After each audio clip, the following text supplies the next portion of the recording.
Okay, how to test your car's battery with a multimeter. Let's get right into it. So for this test, we're going to be using this manual ranging multimeter. So we're just going to set it to the 20 volts DC setting. And we're going to plug in our test leads. So for this test, we're going to be using the volts and the comm. We're not going to be using the 10 amp setting. So grab your red one, in my case, mine's yellow.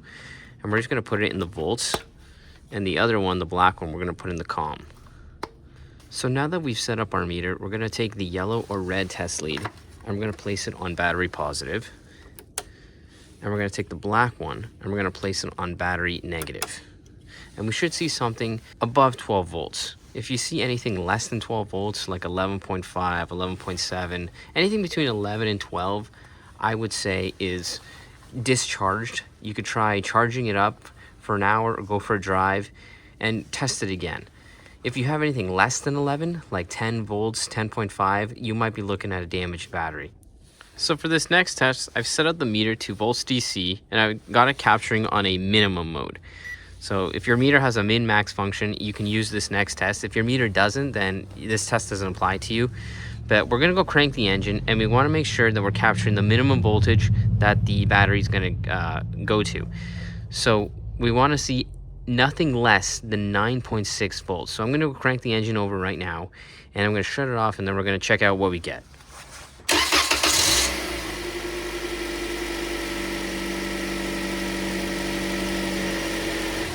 So I just cranked the engine over and we got 10.19 volts. That's well above that minimum 9.6. So this battery passes the cranking voltage test.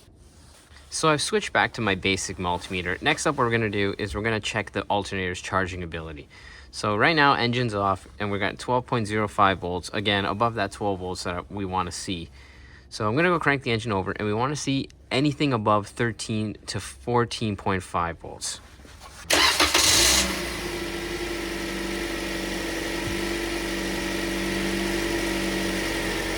So I got the engine running now, and you can clearly see we got 13.82 volts. That's well within our range. I'm really happy with that. Next thing we're gonna do is we're gonna load test the alternator and the charging system. So we wanna go inside and we wanna turn on all our electrical accessories. So I'm in the car right now, and we just wanna turn on everything electrical. So we wanna turn on the rear defrost, heated seats, blower motor, wanna make sure the high beams are on. And we're gonna go back out there and we wanna make sure that our battery voltage didn't go below that 13 volts. So we have all our loads on inside and you can clearly see we got 13.5 volts. So the alternator is able to charge our battery. Again, if your alternator is unable to keep up between that 13 to 14.5 volts range, then you might be looking at a bad alternator. Now, if you suspect you have a bad alternator, some really easy tests you can just do is make sure your terminals are nice and tight. Make sure there's no excessive corrosion. Make sure your alternator belt is on there and tight. Make sure your alternator cables are also plugged in and tight. And if those things are looking okay, then it's most likely that you just have a bad alternator. Anyways, guys, I hope you guys liked this video.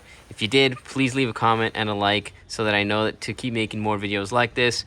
Make sure to subscribe for more. I'll see you guys in the next video.